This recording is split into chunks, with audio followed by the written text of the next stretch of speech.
সরকারি সামগ্রী মজুতের অভিযোগে হিঙ্গলগঞ্জে উত্তেজনা। ব্লক সভাপতির ইটভাটার সামনে রাস্তা অবরোধ করে বিক্ষোভ গ্রামবাসীদের। হাসনাবাদ লেবুখালী রুটের মাকড়ায় হিঙ্গলগঞ্জ ব্লক সভাপতি শহীদুল্লাহ গাজীর ইটভাটার সামনে রাস্তা অবরোধ করে বিক্ষোভ দেখায় গ্রামবাসীরা। বেশ কয়েক ঘন্টা ধরেই চলে রাস্তা অবরোধ। গ্রামবাসীদের দাবি, ব্লক সভাপতির বাড়ি এবং তার একাধিক ঘনিষ্ঠ আত্মীয়ের বাড়িতে প্রচুর সরকারি সামগ্রী মজুত রয়েছে। এই অভিযোগের সামনে আসতে এলাকায় উত্তেজনা ছড়িয়ে পড়ে। ঘটনার খবর পেয়ে ঘটনাস্থলে পৌঁছয় হিঙ্গলগঞ্জ থানার পুলিশ এবং কেন্দ্রীয় বাহিনী। এদিন একটি বিশেষ কাজে বিডিও অফিসে যাওয়ার সময় এই ঘটনার খবর পান হিঙ্গলগঞ্জের বিধায়িকা রেখা পাত্র। পরে তিনি ঘটনাস্থলে পৌঁছে পুলিশ প্রশাসন ও গ্রামবাসীদের সঙ্গে কথা বলেন।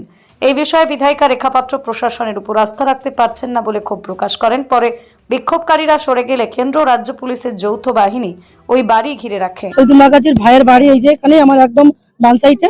ওনার স্ত্রী এখনই বিড়ি বাঁধছিলেন। ইতিমধ্যেই যখন এখানে সবাই এখানে লোকাল যারা দিদি ভাইরা, দাদা ভাইরা এবং পরিবার যারা একত্রিত হয়েছেন, অভিযোগ করেছেন যে ওনার বাড়ির ভেতরে 30 বস্তা ইলিগাল ভাবে কোনো সরকারি ত্রাণ ও লুকিয়ে রাখা হয়েছে। এবার সেইটা নিয়ে ওনারা অভিযোগ করেছিলেন। আমি ভিডিও भी যাচ্ছিলাম, হঠাৎ করে দেখি এখানে হচ্ছে। আমি বললাম আসার পথে যাচ্ছি, হঠাৎ আমি দেখি আমাদের হিঙ্গলগঞ্জ থানার ওসি রাহুল বাবু আমাকে ফোন করেন, করে বলছে যে ম্যাডাম এই এটা বিক্ষোভটা তুলতে বলুন, এখানে খুব অসুবিধা হচ্ছে, বিক্ষোভ তুলতে বলুন। এবার মন্ডল সভাপতি আমাকে ফোন করে বলছে, মন্ডল সভাপতি আমাদের এখানে হেমন্ত মন্ডল 1 নম্বর মন্ডল সভাপতি, উনি আমাকে বলেন যে দিদি এখানে আমাকে পুলিশ প্রশাসন আমাকে বলছে যে কোনো রকম চাপ আসলে কিন্তু আমরা কিছু করতে পারবো না। এই ক্ষেত্রে আমি ওনাকে বললাম যে বাড়ির মালিক কোথায় গেল, রাহুল বাবুকে প্রশ্ন করলাম। রাহুল বাবু বলছে যে ওনার শাশুড়ি হাত ভেঙে গেছে, বসিরহাট হসপিটালে গেছে। অতএব এখানে লোকাল লোকেশনে বলেছে যেখানে হিঙ্গলগঞ্জ স্যান্ডেলবিল 9 নম্বর হসপিটালে নিয়ে গেছে।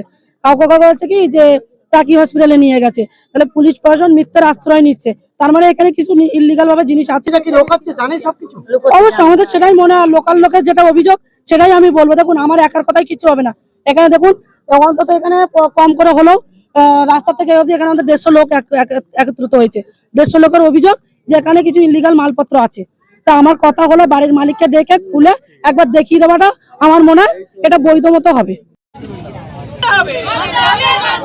আমাদের দাবি মানতে হবে।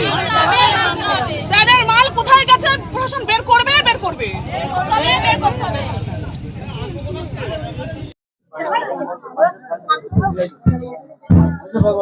সাজান আমার শরীরে কই মাইক কই টিআরটি বাড়াচ্ছে মালে টিআরটি বাড়ি যাচ্ছে সাধারণ মানুষের বাড়িতে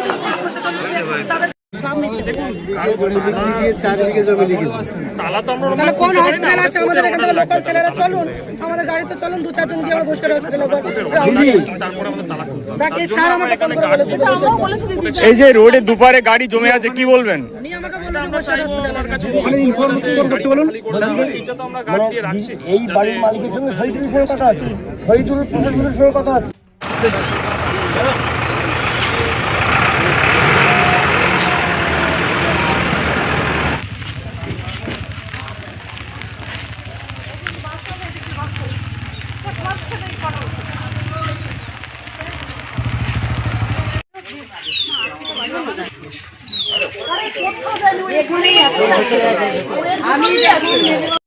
চেষ্টা করছি, কিন্তু যদি না হয় আমাকে তালা ভাঙতে গেলে কোটারে আনতে হবে। আমি তালা কোটারে ভেঙে আমাকে আনতে হবে। তাহলে আমি গার্ড দিয়ে দিচ্ছি, তোমাদের লোক সিএপিএফও থাকছে, কনস্টেবল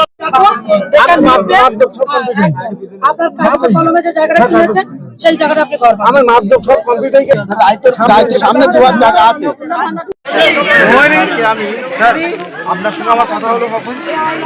আপনার সঙ্গে আমার কথা হলো কখন?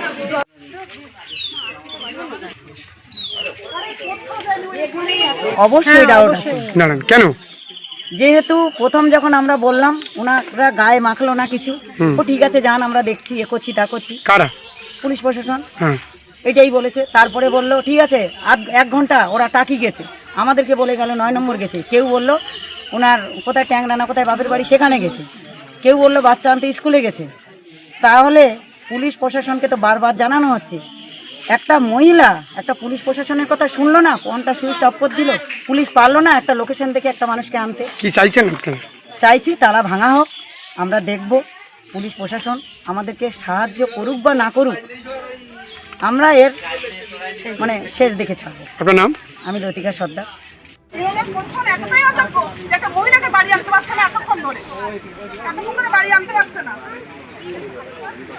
আর আমরা এই প্রশাসনের